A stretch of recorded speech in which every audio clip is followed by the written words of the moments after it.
Hey, what's going on? I am going to talk about some stuff I've picked up since the last video. Probably gonna do two videos for November because of Black Friday. Just wanted to show off some things that aren't necessarily video game related, but more, I guess, movie related. I've added some more picture poster type things that I'm gonna try to hang. I got other things from the other house I lived in that I never really. I put some of it up, but then I just never got it put up in this house. So I've been adding some more things, and these are some posters that I've framed. They're just kind of some cheap art prints, but they were unique and interesting enough to just frame them. They're pretty much in 8x10 frames. So I got Darth Vader, Empire Strikes Back, just a cool little image of him standing there with looks like a stormtrooper on Hoth, and then AT-ST or AT-AT, I forget, on the background. Cool picture of Roddy Piper and They Live. I haven't seen that movie in a long time. It's kind of on my list of ones I would like to track down, but really good movie. I won't necessarily say it's a good movie, but it's a very iconic movie. There's a good movie though. Really cool art print of The Shining. It's not just like the stereotypical image of him coming out of the door. It's got all the unique characters displayed in a really unique poster. And then lastly, one of my more favorite movies in the last probably decade. I don't know why I just kind of gravitated towards it being just really high up on my list of movies I like. But Big Trouble in Little China. They had some other unique kind of images like that for Big Trouble in Little China, but they just weren't as good as just like the regular movie poster, which is what that is. Just Kurt Russell being one of his best characters he's ever done in such a cheesy sci-fi 80s movie. But yeah, if you're interested in where I get these and you want to kind of know, they're really cheap. I probably don't spend any more than like $3 or $4. No more than like five, but just a few dollars, and then I buy cheap frames from like Dollar Tree. So it ends up being like about $5 to get like a neat looking poster framed. Some movies I picked up. Just mostly good. The one Goodwill that's near my house. It's closer to the house I moved into. Each movie is about 50, 60 cents a piece, somewhere around there. I surprisingly didn't have I Am Legend, which is a pretty easy movie to find. Just I wouldn't mind watching that again. Predator is a movie that I did not have, which for some reason I don't really see it that much. Maybe if you collect movies and you do see it more, I just don't. I don't know why. I think I see Commando more than I see Predator. Man with the Golden Gun. Been trying to collect more of these standalone James Bond DVD sets. I know it came as a set with all the James Bonds, probably before Casino Royale, I think. Gremlins, the first Gremlins. I forgot Steven Spielberg was involved with that. This is the last Hobbit, I think. So I have two out of the three of those movies, and once I get the other one, then I can watch them all. I've never watched them. I just have two of them, and just have been holding off on getting all of them. Police Academy. I did not realize they made so many Police Academy movies. I think I can only really remember the first two, maybe three. I don't remember. I can remember the first two. And then I was really excited to see this because I've been kind of working on Tom Hanks movies slowly, just when I find them. I did remember finding Bachelor Party. I just was not wise to. I should have picked it up, but I didn't. But seeing the Burbs, I was like, yeah, I haven't seen that in a long time. I remember I liked it. It tried to be a comedy movie. This is kind of a weird Tom Hanks movie. Before he got into like really serious acting. Um, but I always liked that movie. Anyway, one other thing I want to say before I get into games. Um, Throughout the month of September, um, September and October, I built that flag that you see there. So I just over the last few years, I've been seeing people on YouTube that put these things together. Some people put them together for a profession, and they make like individual orders for people.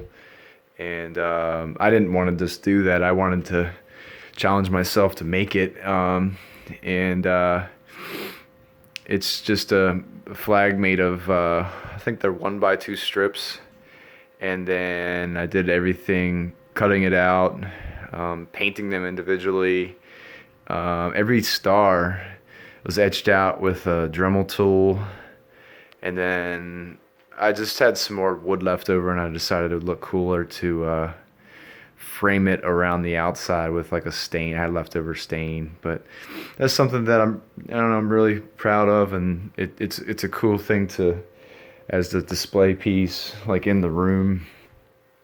Um, it's kind of dangerous because it's a little bit heavy.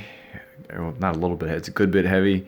So I'm thinking about making sure I attach it to the wall because most of the weight is on the shelf, but I'd like to use that wire backing to connect it to the wall because that would be horrible if that fell and hit one of my kids because it weighs a good 20 pounds easy, and that would not be good if that fell on one of them.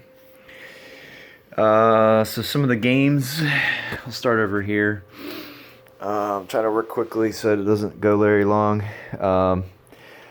Picked up this game. This is called What Remains of Edith Finch. This was a limited physical release. I think, yeah, I Am 8-Bit released this as a physical release on their website.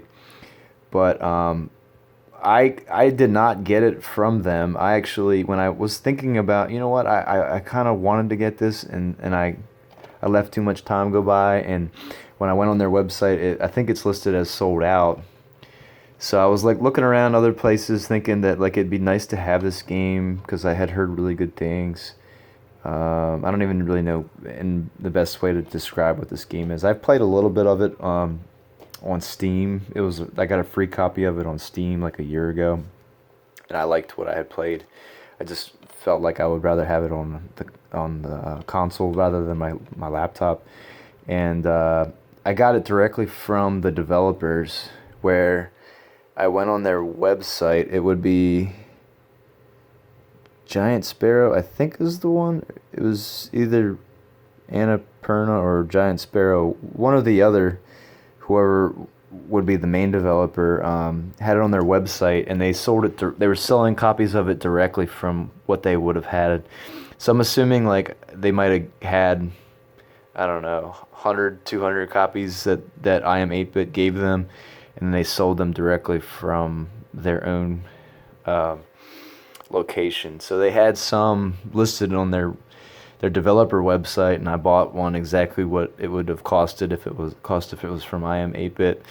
And I just got lucky because I don't think they had that many copies left, and I just saw what it was going for on eBay, and I was just like, man, I got lucky to only have to pay about it was like $30, a little bit give or take for like shipping.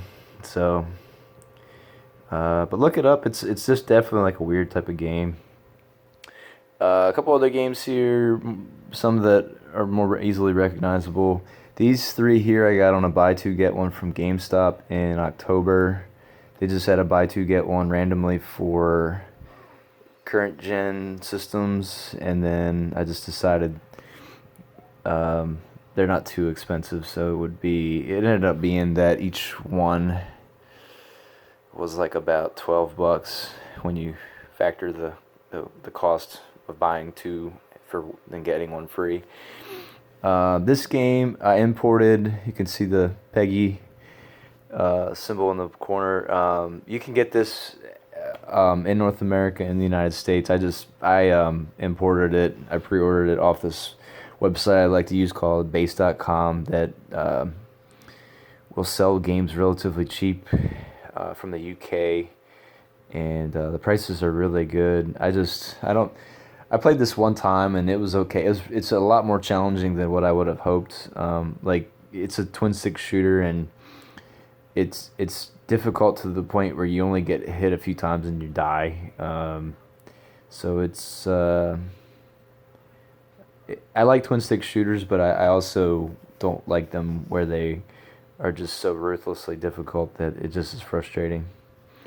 Um, I don't think I showed these two in the last video. If I did, that just is my mistake, but I'm going to show them thinking that I did not show them yet. But I got these together in a limited run order where I bought them at the same time. I think I put more time into Iconoclasts, but I think I just need to put more time into Celeste. I definitely like this because I like platformers, and I enjoyed this with what I played. I just kind of got tied up into other games. Um, these are two Pokemon games, Pokemon Sun, Pokemon Moon.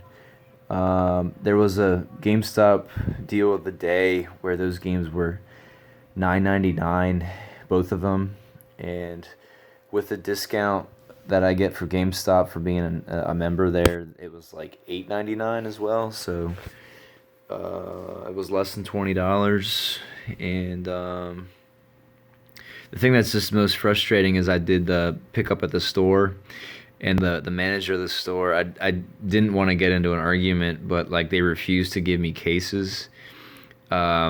They pretty much straight up lied to me and said they didn't have any cases in stock, which was a total lie, because I could have walked over to the wall that they had 3DS cases and I could have picked it up and said, "Here, you got one right here." But I don't know why they're so nitpicky about cases.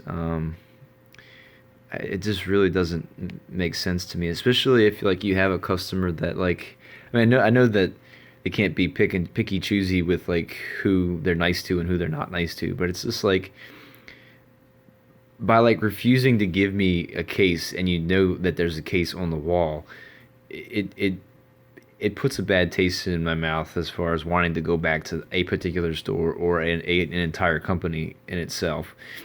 Um, but it's the small things like that. I mean, I know it was a good deal, but it would be nice to, because like I got two of these because I wanted to have one for myself to play with my son, and then I would like to hold on to one and then maybe give it to him as a gift down the road and I can give him a 2DS. I don't know if that's gonna be this year or when, but it just stinks to get them in these like generic cases like that.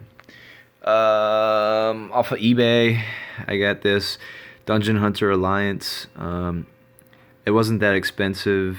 There aren't a lot of Vita games that I wanted. This is a dungeon crawler. It's very generic, very similar to Diablo. I wouldn't be surprised if they advertised it on the back as like we're like Diablo. But it is from Ubisoft. It had been a mobile game, like a phone game that was upgraded and ported to Vita. So I would try to play it with the PlayStation TV, but I just did not have any luck getting it to work. So I would assume down the road I would find a Vita at some point. Same way like I found a PSP and I didn't have to spend that much. So I'll just hold on to it and play it eventually.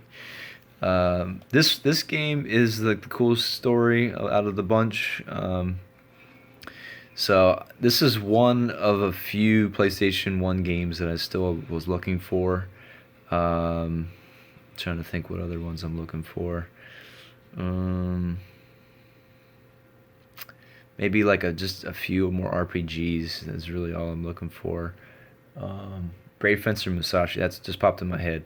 That's the other one that I would be interested in trying to track down. But I don't want to spend a lot of money. And this is why this makes this story good. I found a local video game trading group where they get together and meet up at certain locations, and it's just a chance for the people to talk to each other about games, and they bring games with them to trade. And some of them even bring different things with them to just do fun things. Like some people bring TVs with them and they play games. Some people bring things to give away, like do giveaways, like raffles and stuff like that. And so I went to the one that they did before Halloween, and I didn't go to sell anything. I just went to see what it was all about. And there was one guy that he was real nice. He had a lot of really good games, but I didn't really want to get into a situation where I bundled a bunch of stuff to get a good price. I just was fine with just buying like one game from him, and that's all I got from the whole event. I probably could have got a lot more, but I only had so much. I only had a little bit of time that I could be there, and he sold this to me for $10, which I know it's worth a lot more, but I think it ended up just being like a nice event where guys are not trying to scam each other to get the highest price. I think a lot of people that are know each other look at it as, you know, it's going to go to somebody that will appreciate it, somebody that'll take care of it. And so I'm looking forward to, there's another one in December I'm going to go to. I might try to see if I can bring just a few things to maybe sell or basically give to somebody that could use certain things that I'm ready to get rid of. But yeah, to pick this up for $10 was pretty cool. There's a little bit of wear and tear on the back part of it, but besides that, it's a great condition RPG. Not one that I did not have, and it'll go well in the collection I currently have for my PlayStation collection, which is a collection I'm really proud of, that I've picked up over the years. It's not every single game in the collection or in their library, but the ones I do have, I'm very, very proud of. And there really aren't that many more that I need, that would be looking for, but I want to keep it short and sweet for a lot of the collections that I have. I don't want to just have so many that they're just falling over each other, because I plan to add more systems into the future as I get older. But anyway, let me know what you think, what you're playing, what you plan to buy for Black Friday. I already have a good amount of things I bought, so I should be able to make another video here shortly, before December. But yeah, catch you later.